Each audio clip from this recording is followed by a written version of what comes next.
This is Brian with ScreenFiles.com and Review. What I'm looking at today is 2011's The Hike, directed by Rupert Bryan. And this is a pretty good movie. And what I find most interesting about The Hike is that it's not a feminist movie. Now keep in mind, it revolves around 5 women who decide to go on a hike to get away from it all. And one of them happens to be returning from, I want to say, Afghanistan. And her boyfriend or husband, it doesn't specify which, that I recall, died in that conflict. And she's just looking for a little space to breathe. So despite that dynamic, this movie is not, at least it doesn't appear to be to me, a feminist movie. It feels more like, let's say, 1995's Deliverance, which starred Burt Reynolds, Ned Beatty, Jon Voight, so on. And if you recall that movie, I don't think there are any women in the entire movie, frankly. Not even as bit players. But you wouldn't call Deliverance, at least I wouldn't call Deliverance, an anti-woman movie. Conversely, The Hike is not feminist. It's not pro-woman. Now, its main characters are women. And yet it somehow manages to thread a line into something that is not overtly political. Unless you believe that women appearing in a movie itself is a political act. And there's, I think, validity to that perspective to some extent. But overall, this movie manages to be not about women because they're women necessarily. If you haven't seen the opening of The Hike, it's actually pretty harrowing. But it's a problematic opening because it gives away information that it shouldn't. It revolves around a bunch of people who we meet in the opening and never see again who are hiking. And I should mention that it also has black people hiking. And I appreciate that because movies for too often make this assumption, particularly American movies, I should say, for too often make assumptions about black people, such as they don't hike, they can't swim, and sure, some black people don't hike. Some black people can't swim, but it's not monolithic.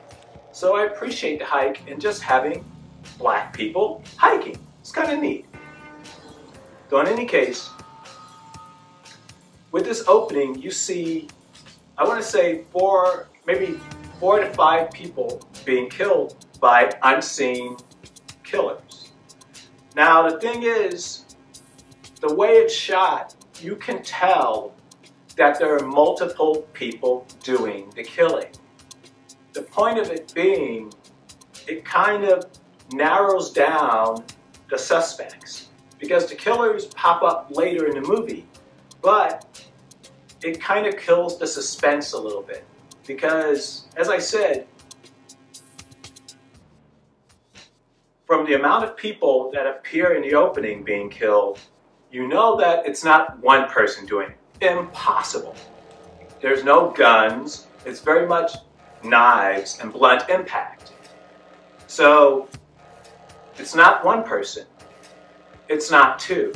Why is it not 2? Because there are more than 2 people being killed, sometimes at similar moments. So it's at least 3 to 4 people doing the killing, which gives itself away. And that's a pity because if you edit that opening differently, then go into the story, so you might not quite pick up on it. But in any case, the movie sets up red herrings, or I should say sets up a red herring, as to the identity, the potential identity, I should say, of the killer. And it's pretty clever, because if you don't pay attention to the opening, and you just watch as events proceed, it makes a lot of sense. Another interesting thing about The Hike, and why I think it's not necessarily a feminist movie, though revolving around women, it's that the character I mentioned earlier, who's the veteran, and wanted to go on this hike with her girlfriends just to get some space, is a character that the movie does not revolve around necessarily. And that's interesting because she's the most competent by far of the women in the movie. Yet she is removed from the picture relatively quickly, which is again interesting. And if I bring up the Deliverance comparison, imagine if Burt Reynolds' character was offed relatively early in the movie, how the dynamics of that movie would have changed. It kind of happens here, which again is fascinating.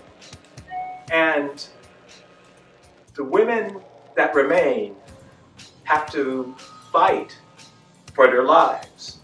And they are not at all well equipped to do that. What also surprised me about The Hike is that it's very reminiscent of 2005's The Descent, the Neil Marshall movie. And in fact, towards the end, there's a scene that feels like an homage to The Descent. It's a very clever movie. It's a well-done movie. And it's interesting. And as I said, the way it manages to subvert the whole idea of a feminist thriller is fascinating. This is not by any stretch something like I Spit on Your Grave, for instance, which is overtly feminist in its nature. This is not that, and it's more fascinating because of it. Now, what do you think? This is Brian with ScreenFiles.com and Review. Do you agree, disagree? Let me know down below. And as usual, consider a like or a follow. Peace.